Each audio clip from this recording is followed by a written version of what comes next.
화면 설계 그 자체를 어떻게 하면 스케일적으로 가장 효율적이고 효과적으로 할 수 있는지에 대해서 말씀을 드릴 텐데요.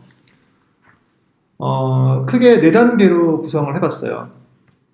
1단계는 템플릿과 가이드를 확보하고 채우는 과정이 1단계입니다.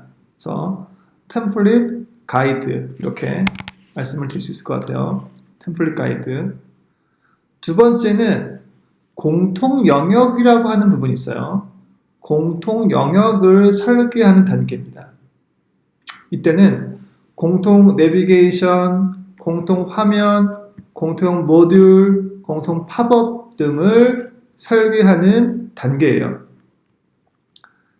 그리고 그 다음에 비로소 레이아웃 설계를 하고요. 그 다음에 디스크립션 단계로 진행을 하는 것이 가장 효율적이다는 이야기죠. 그럼 하나씩 좀 보게 되면 우선 템플릿 가이드를 이야기해 볼게요. 우리가 정보구조도를 만들었다고 한다면 정보구조도에 역할을 나눴을 거죠. 누군가는 상품 전시, 누군가는 회원 CS, 누군가는 주문 결제 이렇게 작업을 할 겁니다. 그러면 담당자마다 다 제각각의 템플릿을 쓴다면 굉장히 곤란하겠죠. 아마 서로 호환도 안 되고 품질적인 이슈도 발생할 거란 말이죠. 또 우리가 화면 설계에서는 어떤 컴포넌트라고 하는 것을 이용하는데 누군가는 이러한 화살표를 이렇게 쓰는데 누군가는 이 화살표를 다르게 쓰거나 한다면 굉장히 좀 곤란할 거겠죠. 그래서 이러한 컴포넌트, 버튼, 또 텍스트 크기 등을 일체화해서 정의를 하는 게 굉장히 중요한데 이것을 템플릿 가이드라고 합니다. 제가 드렸던 자료 중에서 템플릿 가이드 샘플을 같이 볼게요. 이 템플릿 가이드는 우선 기획 리더가 기획 담당자들한테 제공을 해요. 우리가 기획 리더를 기획 PL이라고 부르는데 기획 PL이 기획 PA들한테 사전에 전달해 주죠. 그래서 우리가 이번에 다음 주부터 화면 설계할 때 이렇게 할게요 라는 이 폼을 제공해 줘야 되고 여러분들이 만약에 PA라고 한다면 주세요 해야 돼요. PL님 템플릿 가이드 주세요. 그렇지 못하시면 나중에 작업의 상당 부분을 다시 작업할 수도 있기 때문에 말하지 않으면 여러분이 손해입니다. 물론 똑똑한 리더가 있으면은 알아서 주겠지만 제 경험에는 꼭 그런 건 아닌 것 같아요. 그래서 여러분들이 사전에 템플릿과 가이드 주세요 라고 요청을 해야 됩니다.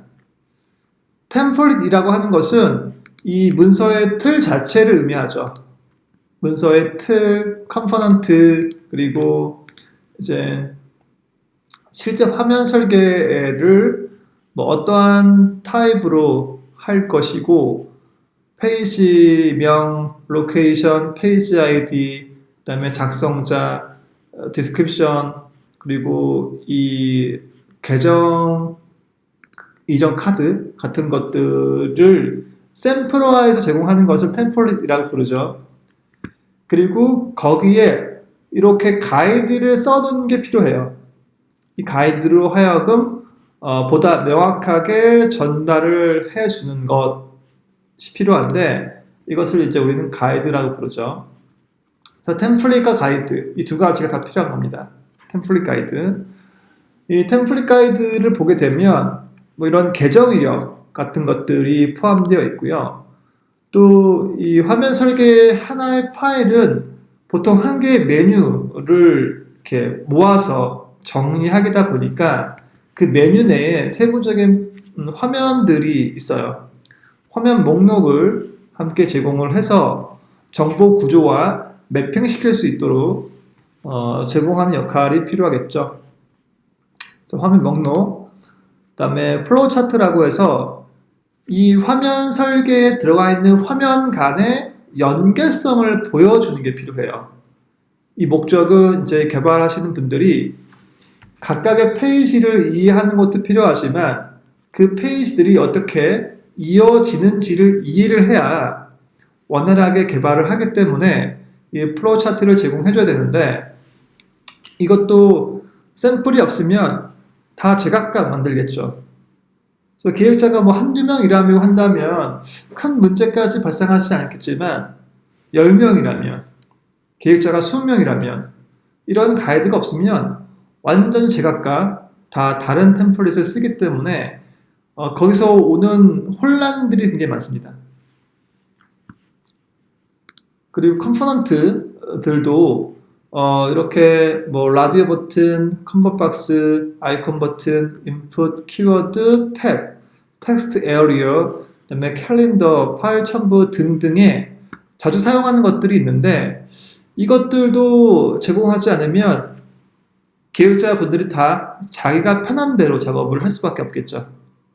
그러면 누구는 버튼이라고 만들었는데 이게 인풋 박스 같은 것도 있고 누구는 탭을 이런 식으로 만들었는데 또 누군가는 탭을 반대로 활성화시켜서 표현하고 거기서 오는 다양한 혼란스러움이 있다는 겁니다. 그래서 반드시 이러한 것들이 사전에 정의돼야 되고 만약에 리더가 없다 그러면 기획자분들이 서로 아이디어를 모아서 하나의 템플릿과 가이드를 만들 수 있는 시간을 확보하셔야 돼요. 그래서 반드시 만드시고 그 다음 단계로 개별 작업을 하셔야지만 문제가 발생하지 않습니다. 네. 그리고 공동 내비게이션인데 뭐 내비게이션에 대해서는 다음 단계에서 설명할 거여서 넘어가고요. 이게 중요하죠. 실제 화면 설계서의 어떤 구성 요소 어떻게 우리가 어떤 사이즈로 잡고 할 거고 그리고 설명을 어떤 방식으로 할 거다 이게 중요해요. 그래서 저 같은 경우에는 이제 영역을 나눠서 붉은색으로 이제 표시를 하고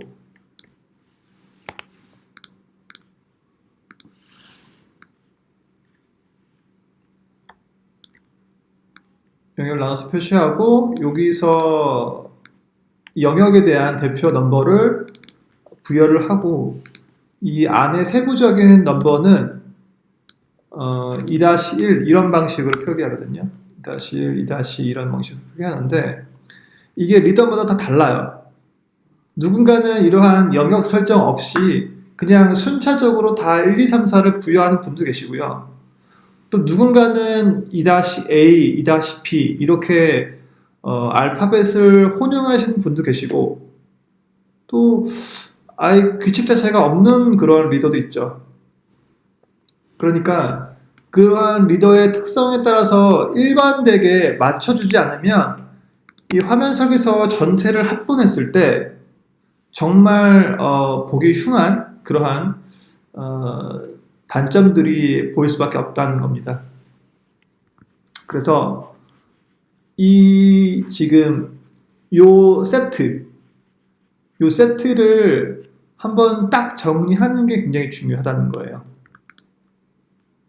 그래서 이 문서가 이제 가이드 템플릿이라고 하는 문서고 이거를 통해서 서로 합의점을 만들어 나가는 작업을 하시는 겁니다. 자, 거기에 이제 작성 가이드에 보면은 이제 글꼴과 폰트가 있죠. 뭐 맑은 고딕 8포인트를 기준으로 한다. 이렇게 약속된 폰트와 크기 같은 것들이 있죠.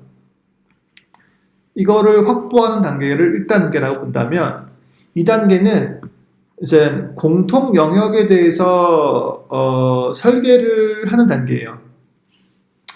공통 영역이라고 하는 것은 크게 4가지가 있는데 첫 번째는 공통 내비게이션입니다. 내비게이션은 뭐 이렇게 보실 수 있어요. 특히 모바일에서는 내비게이션이 이 뎁스에 따라서 변동이 심하죠.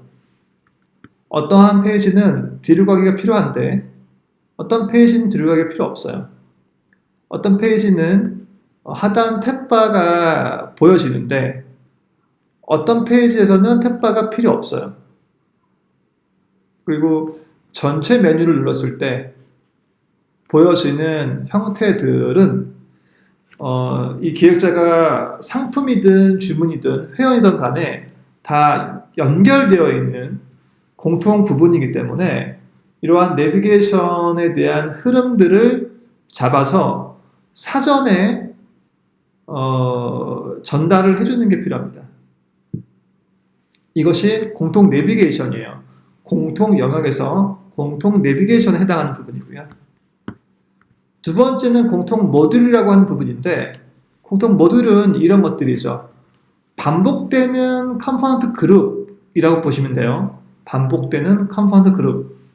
이것들을 푸터라고 봤을 때 이 푸터를 모든 화면 설계서에 다 구구절절 쓸 필요는 없겠죠.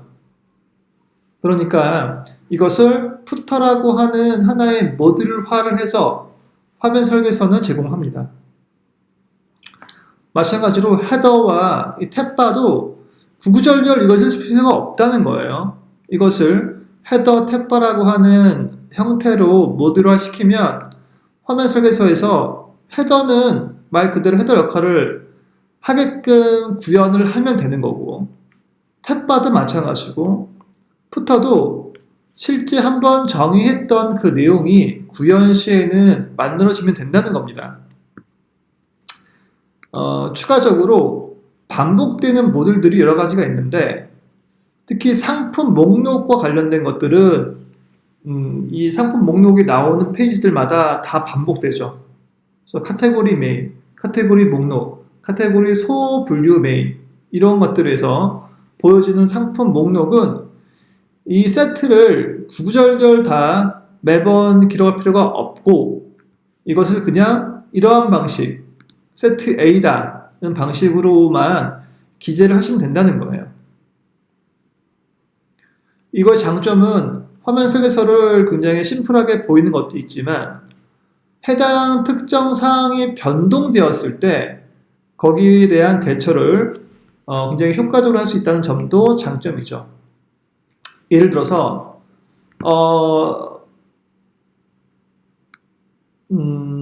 금액 표시를 우리가 원래 달러로 제공했는데 달러 말고 이번에 우리가 원화로만 제공하기로 했어 라고 한다면 이렇게 이 공통 모듈 정의에서만 변동을 해주면 나머지는 영향이 없죠.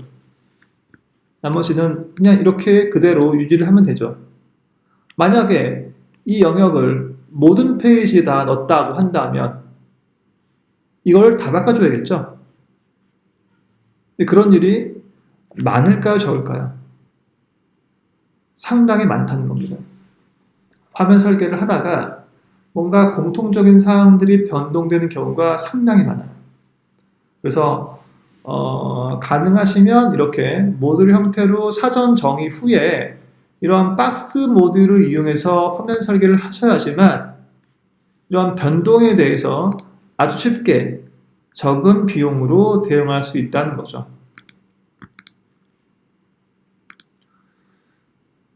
자, 공통 내비와 공통 모듈에 대해서 말씀을 드렸고요. 그 다음이 이제 공통 화면인데 공통 화면은 스플래시, 로그인, 그 다음에 메인 페이지, 마이 페이지와 같은 화면들을 의미하죠. 그래서 공통 화면은 각각의 영역별 담당자들이 자기의 고유 범위가 아니라 서로 연관성이 있는 것들을 의미해요. 그래서 그 연관성이 있는 것들을 우선 딱딱딱 설정해 놓고 정의를 해놔야지만 각각의 파트에서 원활하게 그것들을 활용하면서 그릴 수 있다는 겁니다. 예를 들어서 주소록 같은 것들을 보게 되면 주소록 같은 주소 찾기 팝업 같은 경우에는 회원 가입 시에도 필요한 팝업이고 주문하기를 할 때도 필요한 팝업이겠죠. 이것들을 주문서 담당하는 사람, 회원 가입 담당하는 사람이 그리는 것이 아니라 공통 영역에서 설계를 해줌으로써 나머지 작업자들이 원활하고 빠르게 작업을 할 수 있다는 거죠. 그런 의미에서 이제 공통 영역을